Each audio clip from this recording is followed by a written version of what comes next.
Hey, this is World Night, and we're back with another podcast. We're having some Ethiopian food today with hopefully our next congressman, Mike Simmons. Mike, how you doing today? I'm blessed. I'm doing great. Yeah? Yeah. So tell me, how did you get into this? So the first answer is that how did we get into this Ethiopian restaurant? Yes. How did we get here? Yeah. So I got to tell you, we're at Ethiopian Diamond, which is in my state senate district. So currently I serve as a state senator for the far north side of Chicago. And I'm running for Congress in the 9th District, which covers the Edgewater community of Chicago and several other areas. So Ethiopian Diamond has been there since, I believe, 1996. It is an anchor in our community. And I've probably been eating here since I was a little boy. I actually order takeout here. To go, so I always pick it up. So you're already a convert. So yes. Okay. So tell me about your background. Well, my background is there's a lot to talk about. So why don't we start with sort of where I grew up. So I always like to talk about my mom. Mm-hmm. My mom used to bring me here to eat all the time. Our favorite place to sit actually was that table right there. Okay. And this one right here under the church painting. And my mother owned a hair salon in Rogers Park that was called Salon Pastiche, just a few blocks from here. And so my mom, first of all, just taught me a great appreciation for food, but also my dad is from Ethiopia, and so this is very much a part of who we are. This is your community. This is my community, yeah. And I think that I am somebody that just is very deeply anchored in the 9th District, where I'm running to be congressperson. Places like this, places like where I grew up in Lincoln Square, a product of public housing that allowed my family to live in an integrated community where I was able to have the whole life experience that I've had because of where I grew up and the people that helped shape me. People like my grandmother who worked two 8-hour jobs as a substitute teacher and as a department store clerk at Ventures Department Store. And then me helping to raise my younger sister. Okay. That's the village that I come from. How old is your sister? My sister is 11 years younger than me. Okay. So she's, that's enough years to kind of have me kind of feel like a helicopter parent sometimes. But I try to, now that she's really an adult, I try to give her a space. There you go. Yeah. Because she'll probably beat you up if you start helicoptering her again, right? Mm-hmm. So your career started with, you were an intern with Barack Obama. Yeah, that's where was my first experience in government, and that was really a unlikely experience because I'm not from a political family. Yeah. And what's interesting is we have an intern right now in the campaign who wants to eventually work on Capitol Hill, and I was telling him that he and I both don't come from families that are connected, and so I said, what I did is I had to fly to D.C. and I had to couch surf and I had to find a way to get my foot in the door, and then one day the levee broke and I got an internship in then United States Senator Barack Obama's office, and that really opened my eyes to what government is. I used to think that government was a fearful place, that people that write all the laws but we don't really know who they are, and when I worked there it dawned on me pretty quickly that the people that are in government can be me and can be other people in the community that don't necessarily come from privilege or and wealth. This is what you aspired to do, was working with the community. Yeah, ultimately, I think for me the through line has always been how can I make a difference for the people that have shaped me my whole life, the single mothers, the immigrant communities, the young people, our elders, our seniors, our business owners in the communities here. Our librarians, our school teachers, these are all the people that poured into me as a kid, and so I've dedicated my career to making a difference for them. So tell me about after your experience with Obama, where did you go to next? So after that, I was still in college. So I went to Amherst College, which is in Massachusetts, and I was going to my senior years. I interned junior year of college. Okay. And I want to also point out, too, because I was telling the young man that's an intern for us, I think this is an important point to make, that I told him the only reason I was able to intern on Capitol Hill is because I got a $3,000 stipend from my college where they would try to help young people get a foot in government who were not wealthy. Oh, really? And so that made the difference for me, just getting that stipend. I was telling him the same thing to really try to make sure. So is this in all colleges or just? This was just at my alma mater, Amherst College. Yeah, and that seems like that's not a lot of money, but it allowed me to get housing for the summer. It allowed me to get Pop-Tarts. airplane tickets. Yeah, all that stuff. Uber rides or CTA pass right. or train rides or ramen noodle and Pop-Tart. Right. Chicken and rice. Yeah. And so after that, I went back to senior year at Amherst. I graduated from Amherst with a degree in political science. Mm-hmm. And then I came back home for several months and stayed at home with my mom and just kind of wanted to be back with my family. Yeah. And, I eventually got an opportunity to go work on Capitol Hill because this was the fall of 2006. The Democrats won back control of Congress. Okay. And so I got asked to come be a staffer on Capitol Hill for Senator Durbin. And so that was how I launched my career. Okay. And how did that reflect on you now? That's a good question. A lot of politicians are prone to give glib, quick answers that sound perfect, and I pride myself on the fact that I don't do that. So sometimes I'll just actually think, stream of consciousness on kind of how to answer a question. I think for me, it really gave me a sense. I'll give you an example. Kind of in my current role as state senator, I always tell my staff that I learned how to interact with constituents in my first job working in Senator Durbin's office because at the time, one of my jobs was reading mail from constituents on all sorts of issues. So my portfolio covered homeland security, financial services, housing, mortgage policy, nutrition, and so many other issues. Yeah. So I was reading letters from regular people talking about those issues, and it was my job to write letters back to them in Senator Durbin's voice. So that gave me the skill set of knowing how to understand what someone is asking, even if they don't have mastery of English or they didn't go to Harvard, or maybe they didn't go to school at all, or just picked it up. Constituents. They're still writing letters, or having their son or their relatives or someone writing a letter for them. Right, and so it helped me to have empathy in how I communicate with people because you have to have empathy to understand somebody that otherwise most people would find any reason to sit that letter down and say, I don't understand what this person would say. And what I always tell my staff is think about if it was a matter of life or death for you to understand what this person is saying, would you understand? Yeah. So, okay, so you understand it now. So now you can write a response that's responsive. And that was kind of what I learned there. I've always really enjoyed writing, and I also enjoyed writing responses to people that were official correspondences from a government official's office. In this case, they're United States Senator. And that really has stayed with me. Okay. So how did those experiences, and you travel a lot too. You also worked in urban planning and public policy as well. So tell us more about Blue Sky Strategies. Yes. Which is very interesting. Yeah. So I started a company in 2017 called Blue Sky Strategies. This was after I'd left City Hall, my last urban planning position in the Department of Planning. And Blue Sky Strategies, first of all, gave me an opportunity to be an entrepreneur. Both of my parents were entrepreneurs. My dad was a tavern owner. My mom was a salon owner. Okay. And my mom used to always tell me it runs in the family. Like she didn't want to, work for other people. Right. And so I decided I wanted to have an independent platform from which to work on things that I actually cared about, on my own terms. And so Blue Sky Strategies is a consulting firm that focused on anti-racist public policy, equitable urban planning, and accountability in corporations and government. Those were kind of the suite of services that we focused on.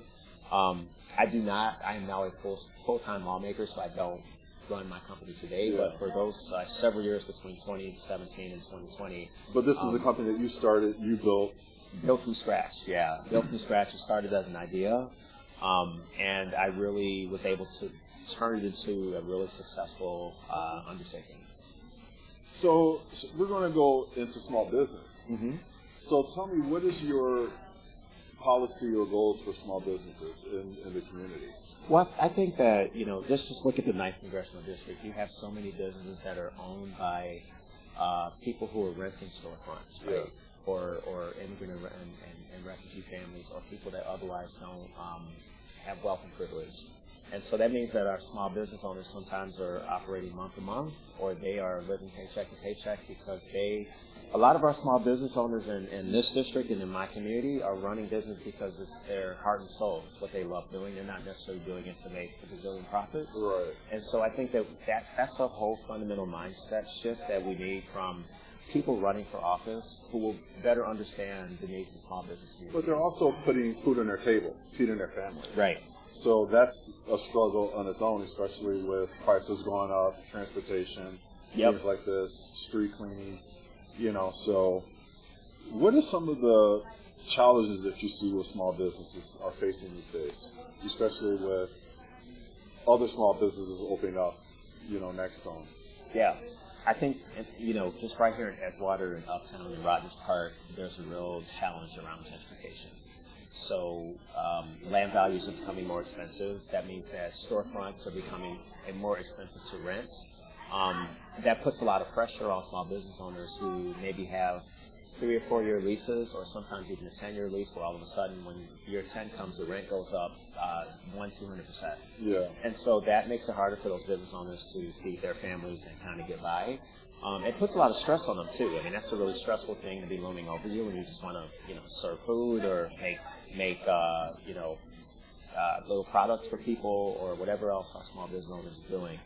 So I think that we need, this is one of the reasons I'm running for Congress, is to bring that perspective to policymaking when we're shaping how grants are put together to help small businesses.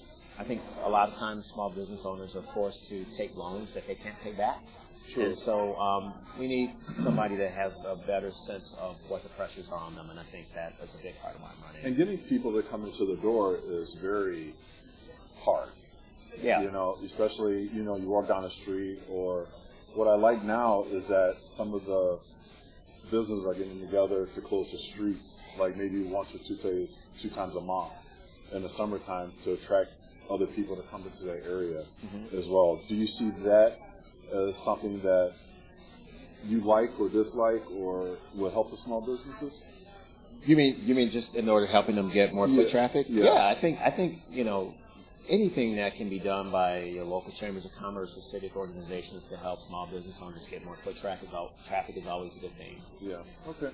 What are some of your visions for the future as that you see working with small business companies or people who want to start a small business? Yeah. Do you want to streamline that?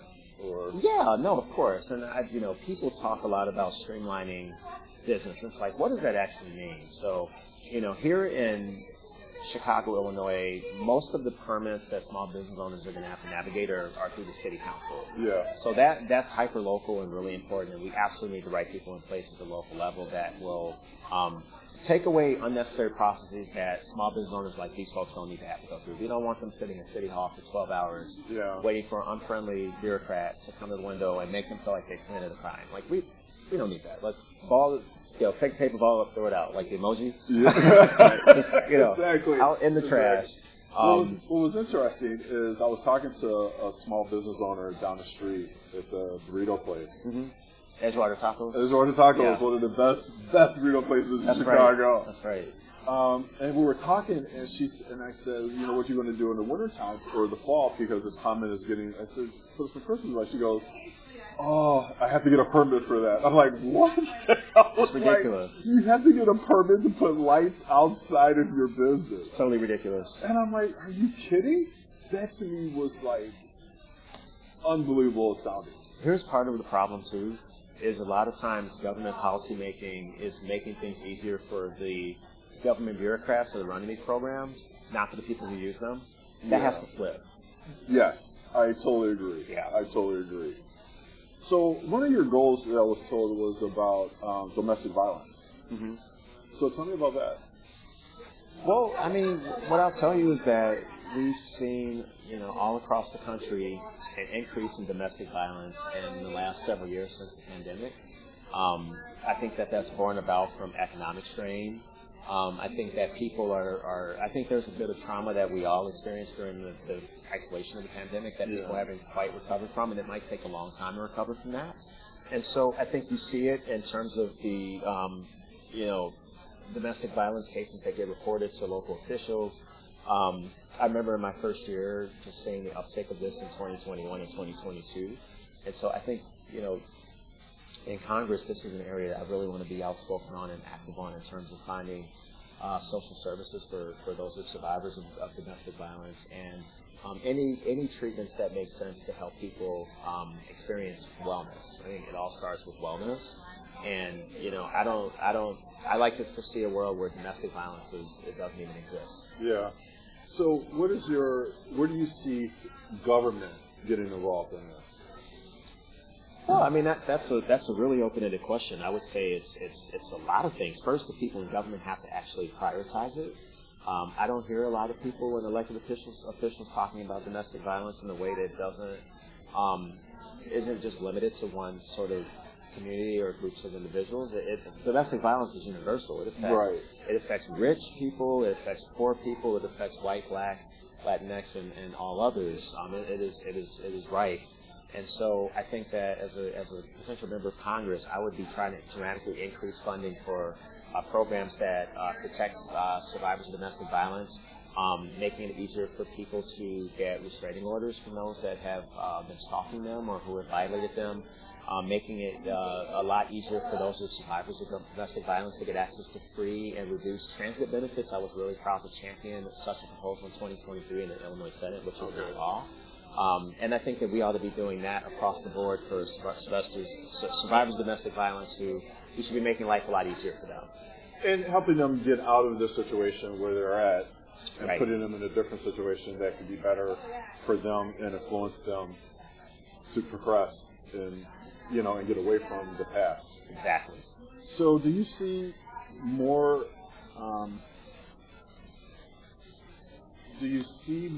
of the government or less of the government, like, for instance, shifting some of those responsibilities to hospitals? Because obviously, when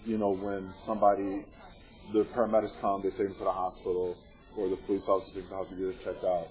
Could some of those services be put onto the hospital or provide a grant or some type of financial or give them help that they need? Of course, yeah. I mean, I think that absolutely that happens now. And I don't have specific domestic violence line items memorized per se, but I've been pretty in the state senate, have been pretty vocal, advocating for increases in funding every year in the state budget across the board, whether it's for rape crisis centers or for community health centers that primarily serve women or women that have maybe been survivors of domestic violence.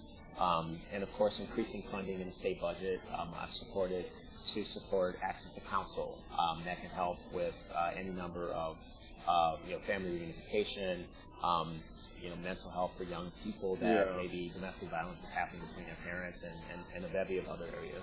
Okay. So we're going to shift to your personal insight and background. So give our audience, like, who are you when you were like 16 years old? Yeah. Getting into trouble. Help raising your sister. Yeah, I love this question. So when I was 16 years old, I was, the summer of 1999 is the first thing that comes to mind. It was really hot that summer, and I was a junior lifeguard at River Park, which is in my state senate district. Really? In the Lincoln Square community. Okay. And I was in my first full-time job, actually was in Evanston at a call center. And Evanston is in the 9th Congressional District, so it was where I had my first job. So you're coming back to your roots. Yeah. Okay. It's a big part of my candidacy is that I've got strong ties here. But that was my summer. I remember Busta Rhymes had just come out with his, I forget the name of the album. It was like on my headphones all the time. I remember just listening to a lot of music. It was like the end of the 90s era of R&B and hip-hop was very much a part of my 16-year-old life. Yeah. And helping to raise my sister. And just, I remember going back to school in the fall was my junior year, and I signed up for AP advanced placement courses, and I remember there being a lot of pressure on me. What high school did you go to? St. Ignatius High School. Okay, all right. Yeah, which is on the near west side. Hour and 10-minute commute to Lincoln Square. That's you beat me. Well, I beat you because I grew up in Chatham. Oh, you're from Chatham. I was from Chatham, okay. And my high school was Mendel. Oh yeah. Which I had to take 2 buses and a train to get there. That's a Chicago thing. Yes. People that are not from here don't get it. Right, exactly. Yeah. It's like if you miss one bus, you have to walk. Right. Yep. It's a different kind of sprawl. So how was St. Ignatius? St. Ignatius was great. I had a good experience there. Really, I think the main thing I took from it was the academic excellence. Yeah. It really, I think, I've been accused of being an overachiever. I think it's just where I grew up. It's my mom. It's just the household I grew up in. But St. Ignatius was really like the kind of school where, I mean, I ran. The bell rang at 2:47. I still remember, seared in my brain. And I would run track and field after school, and everything would finish up around 5:50. And it was an hour and 10-minute commute home. Oh. And then, you know, my mom would have dinner waiting for me on the kitchen table or on the stove because I might have been late for dinner. And then it was at the table doing homework for hours. And I was up till 2 in the morning every night doing homework, and I would be up at like 6 to, you know, start all over and go to school. And I remember those days. Yeah. So it was I think Ignatius really just instilled in me a love of learning, a love of academic excellence. I think just commuting an hour and 10 minutes also opened my eyes to Chicago. The rest of the city. Yes, it does. Yeah. And the different communities and different areas you're going through. Yep. You know, so what college did you go to after St. Ignatius? Yeah. You immediately left Chicago? So I went to 3 different colleges. I went to Amherst College for most of my college and got my degree from Amherst College. Okay. I also did a stint at Truman Community College, which was right here in Uptown. Yeah. And I did a stint at DePaul University as well for 1 quarter. Okay. So what did you take up at DePaul? DePaul, I did a mix of political science and foreign policy courses. Okay. And black studies. Okay. Yeah, and even some of the professors I had at DePaul are still really good friends and supporters of mine, even in my congressional run. Nice. Yeah. So I've held on to people. Okay. and what did you take up at Truman? Was that Truman? Actually, I pushed myself. I took a course in microbiology. I took Spanish, and there was one other, I think, I can't remember, maybe it was like a physics course. Okay. And the backstory of that, it's an interesting side note, is after my first semester at Amherst, I didn't do well, and so I actually had to take a year off. And so when I was off, I made up my time through Truman and DePaul University. All right. And did you go back to? I did, yeah. Okay. So I went back to Amherst after that, and had a great experience. All right. A stellar student. So how does that? And I'm going to college or university. You know, I was talking to someone in Europe, and the gentleman told me, 17 years old. He said, "We go to school for 30 years. You could leave after, I believe he said 20, but to get a good job and to become a leader, you have to go to school for 30 years. And I said, that's interesting, because he was only here for the summer. And we were talking, and he was wanting to know about our education. I says, well, you have a choice of you want to go to college, and you have a choice to get your master's or bachelor's degree. And I guess for certain families there in Europe, it's just straight university. It's no thinking about taking a break or taking, working a summer job or whatever. You go from high school straight to college, and it also gives you, like, whatever you test for. Like, if you want to be a doctor or a lawyer, politician, or a public servant, that's the area that you go into. And it seems like you've been into that area for a long time.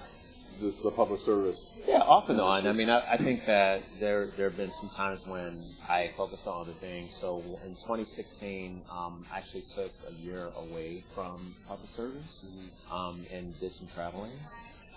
This was the first year that Donald Trump got elected, 2016. I actually left the country the day Donald Trump was elected president the first time. And I thought I would only be gone for 6 weeks, and I stayed gone for almost a year. Okay. I did not want to be here while he was president. I remember when he instituted the Muslim ban. Yes. I remember literally throwing my phone across the room. I was in Mali when that happened, and I was so pissed and disgusted at the direction of America. And obviously now in Trump 2.0, I mean, that anger is even magnified from where it was then.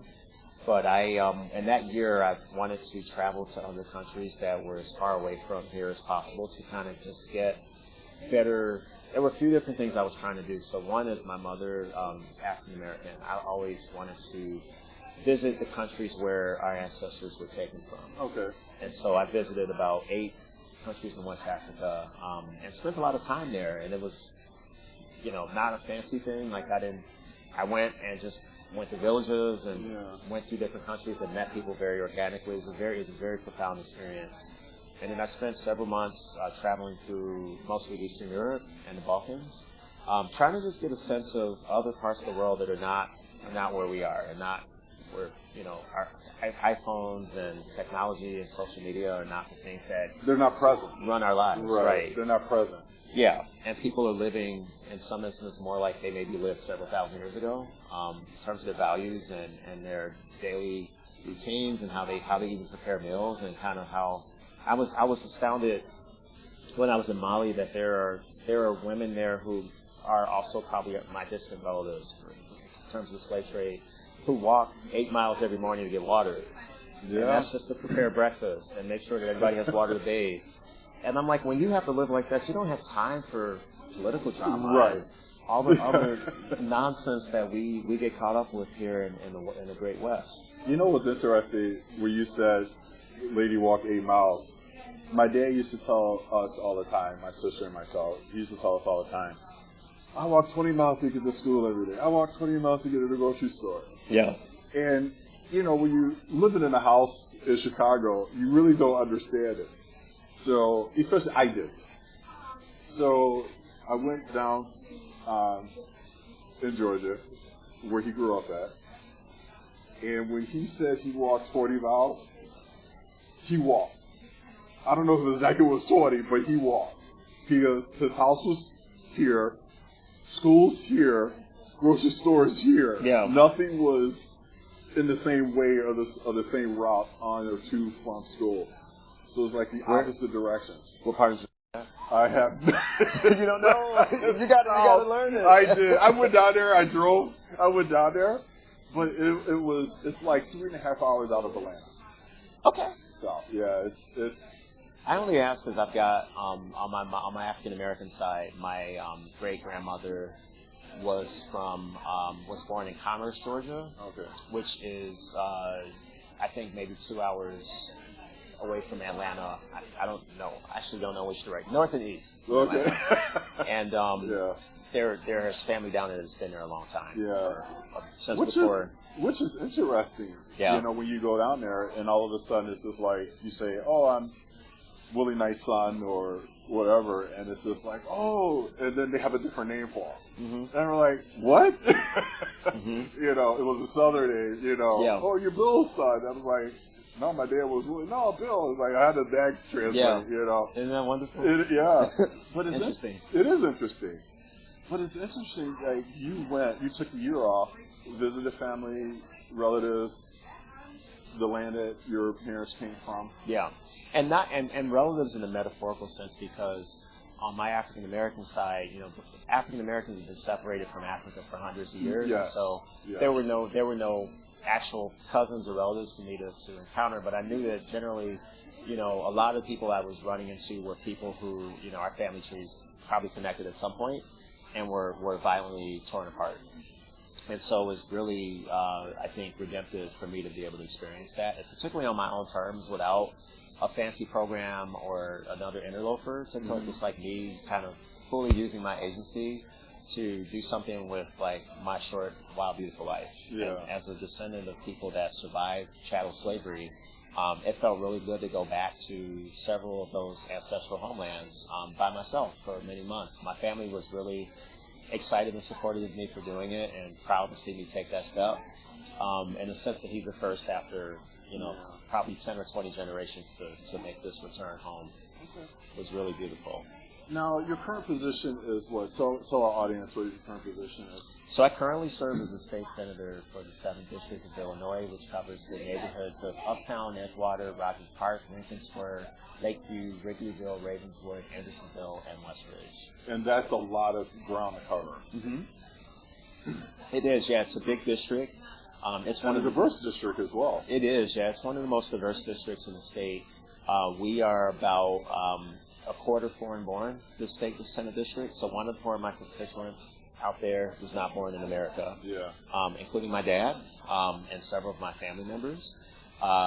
We also are a district that is about half white and half people of color, right? So that's 16% black, and that includes many immigrants.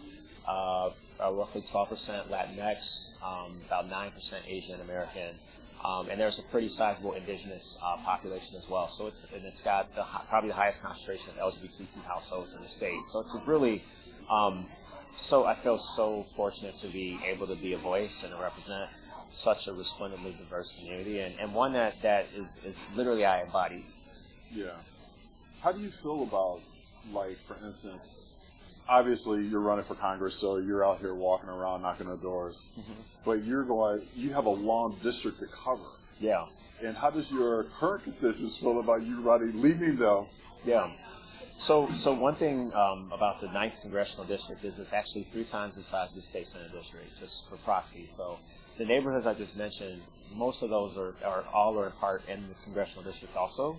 But the Congressional District then picks up Evanston, Skokie, Niles, Morton Grove, Glenview, parts of Lake County, including Buffalo Grove, parts of McHenry County, including Crystal Lake, Algonquin, and Trout Valley. So it is a lot of territory. It's a lot of territory. Yeah, from one end to the other, if you're standing at Wrigley Field, which is way on the southern end, just outside of the Congressional District, and near Lake Michigan to the western end of the district, which is out by Crystal Lake and the Fox River, it's about 60 miles. Wow. 60 miles. And so, I've got my constituents are really supportive of me and the work that I do for them in the state senate. I've been very, very intentional, staunchly intentional about being a state senator, walking and chewing gum at the same time. Spending time doing, legislating, bringing oversight to the state government, making sure to bring resources back to my state senate district, and most importantly, communicating what I'm getting done to my district. A lot of my constituents have been the ones that have really that strongly encouraged me to run for Congress and thought, hey, we need your love, the kind of representation that you have brought to the state senate. We need that right now at the national level, desperately. And it was a big part of why I decided to run. Okay.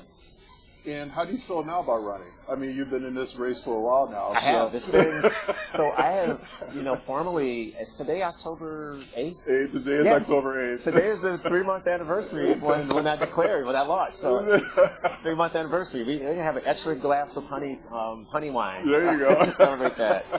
But no, it's been an exhilarating experience. It really has. I'm going to give you a totally honest answer on this and not the politician answer. Yeah. What I have enjoyed about this process is that it has really helped me to inflect. Things that I think I'm good at as a state senator have been put to the test in this campaign. The amount of times that you have to speak to people, make appearances, communicate what you've gotten done, communicate your vision for what you want to do. What a wonderful thing to have to do for any office holder. And so it's making me a better state senator being a candidate for Congress. It's making me a potentially better member of Congress. It's making me a better community member. It's making me more attuned to what's going on globally. And I have really enjoyed that. It has been an experience of a lifetime. There are parts of running for Congress that I don't like, and I'll be honest, there is way too much money in politics. I think it is. Oh my God, yes. I think it is completely asinine that we have people who are running for office to spend all day on the phones calling people asking for money. It's ridiculous. Particularly candidates like me that are not taking money from corporate PACs, not interested in taking money from big pharma and real estate lobbies and these other groups, because I want to represent the people that are right here in the community. Okay, so you trigger something that you said, you're not taking money from corporate. Why not? Well, so the reason I'm not taking money from them is because they have so much influence and sway in Congress and all levels of government right now. I don't want them to even think for a minute that they're going to be able to lean, impress, or leverage me on any particular issue. I'll listen to everybody that it makes sense for me to listen to in a position of power, but at the end of the day, when I go to vote or introduce legislation, I'm doing it in co-governance with the people I represent. And so I'd rather not take their money so that there's not even an expectation on their part. And you're not beholden to anyone. Yeah. From that corporate PAC. And just to put a finer point on it, I know that I would never be beholden to them because there are people that take money from everybody, and I'm not going to say that they don't know how to have integrity in a position of legislative position. But I don't even want the special interests to expect that they would have any kind of special influence in my office. I just like rather them not even try. For them to come back and say, well, we gave you this during your campaign. Who needs the blowback? Right, like, exactly. I don't even want the heat. And that's what you see a lot of things now. A lot of blowback is going on. Right, or just the entitlement and expectation that I'm going to roll out the red carpet for you or give you extra time on an issue that you deserve. Yeah. Like I don't want to do that. All right. So we're going to wrap this up. So I have a few questions for you. Sure. Cubs or Sox? Cubs. Rabidly, obnoxiously. I'm from the north side of Chicago. I'm a state senator. Like I would die for the Cubs. All right. Pizza or Wiener Circle? Ooh. Okay, pizza. Pizza? Because I am a diehard Chicagoan. I'm going to always say pizza. Okay. And if I'm having a hot dog, it's patio beef right down here. See, I have to go to Wiener Circle. I'm sorry. I'm a Wiener Circle guy. I mean, it's good. Yeah. It's a good hot dog. Good experience. It's also good for the entertainment purposes as well. Yeah. And what's the last book you read? Oh, great question. The last book I read, I'm actually finishing a book called Strong Men, and it is about fascist dictators throughout history. So it talks about Donald Trump. It talks about Benito Mussolini. It talks about several other Gaddafi and several other strong men that have come to power. And what the book has been really useful for me by showing me the playbook and the same dysfunctional behaviors that strong men universally possess: disrespect of women, acquisition of money and land, complete disregard for constitutional rights. And it's been helpful for me to look at the Trump administration in a historical context because it gives me a sense as a congressional candidate of how much of a fight it's going to take from me and all of our freedom-loving people in this country to resist that and protect our freedoms. Okay. So, the book is called Strong Men. The subtitle is, I forget the exact subtitle, but if you Google Strong Men, it'll pop up. Okay. And it's got a picture of all the different dictators or all those folks. Yeah. Okay. So we're going to wrap this up. Okay. So one piece of advice that you want to pass along to someone that's looking to get into public service. Yeah. What's that piece of advice you could give them? I would say I feel like most people have something that really animates them or really pisses them off that they're seeing happen in our world. And for those that want to get in public service, I would hew closely to that thing that evokes the strongest feelings in you. Assuming it is something that is for the better good of our society. And I would encourage people to get involved in causes that allow them to make a difference in those spaces. And I think things just sort of happen naturally. You start off working as a community organizer. You fight a couple issue campaigns. Somebody says you should think about running for office. You run for office. You sit on a committee. You chair a committee. You're able to pass several key pieces of legislation. You decide to retire from office, and you decide you're going to start another organization that trains community organizers. Like there's a whole sort of thorough way that can come out of just doing what you feel like you're called to do. And I think more people need to do what they're called to do because my generation, the millennial generation, I think, grew up being told that we had to go to fancy law schools, and we had to go to the best schools, and we had to know exactly what we wanted to do. Get your masters, get your bachelors. Invest in stocks, right? And it's just not that playbook is worn out, and people, I think, need to be living more according to values and pay close attention to who shaped them and where they're from, because that has mattered for me more than any recommendation that any college counselor could have given me, or any social media algorithm could make me think that I want to aspire to. Okay. And what is the most important part is what does your mother think about this? Yeah. So my mother is passed away in 2020. Is unfortunately no longer with us. Yeah, no. And this was one of her favorite spaces. So anytime I can be at Ethiopian Diamond is an opportunity for me to, deepen the connection I have with her at this phase of my life. But my mother would be so proud. She was not a political person, but she would be calling all her friends and saying, "Look at what he did today! Like he was downtown for this rally, and he's doing a podcast now, and later he's got a candidate for him." And she'd just be bragging to her friends, and she would be making sure that I've eaten. She would be making sure that like my staff is eating. I think she would really take a special liking to my staff. Right. She just had a big heart. Was very, very humane, kind person. And that's the energy that she would have here now. And that says a lot about you. Yeah, I'm so much of my mom is in me. I mean, even my family, like I look just like her. Like we have the same sense of humor. Yeah. I think the same. Your staffers just say you're buying lunch or something because he's hungry or something. Yeah. That can be arranged. Yeah. So yeah, you know, it's I think she would really be keeping me grounded right now. All right. Yeah, and she would really, I think she would really, her big thing was like not letting people bring me out of character. Yeah. And she would really be, I think, a balancing force right now in terms of like the drama in our politics right now. The just sensational headlines, things like that. Like she had really was really on the ground and sort of just like not easily aroused by all this kind of stuff. One last question. Yeah. Who keeps you grounded? My partner. Okay. My partner Michael is just, you know, I'm just very fortunate to have him by my side because he's just a very deeply loving partner. I feel completely loved and seen and validated with him. He also challenges me, even in this phase, in this congressional race. Like he's just a very good balancing force, but also like helps me to sort of stay on my game. Yeah. And that's just a great gift to have. Okay. Well, ladies and gentlemen, this is Michael Simmons. I go by Mike. You go by Mike. This is Will Knight. This is All About Nothing. Tell everybody your campaign's logo, or where they can find you at. So you can find me at MikeSimmons.org.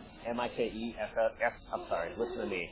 MikeSimmons.org. I'm on social media at Senator Mike Simmons on Instagram. That's where most of my social media is. But you can also find me on Facebook at Mike Simmons for ill, and then you can find me on Blue Sky Strategies at Mike Simmons for ill as well. And we also are on TikTok at Mike Simmons for ill. Check us out. I'm most active on Instagram. And if you like what you're hearing and you want to get involved with the campaign, when you go to MikeSimmons.org, click on volunteer, and you can make a small dollar donation because you just heard me talk about how I don't take corporate PAC money. So make those small dollar donations so I can do less call time and spend more time out here in the community. And when is the election?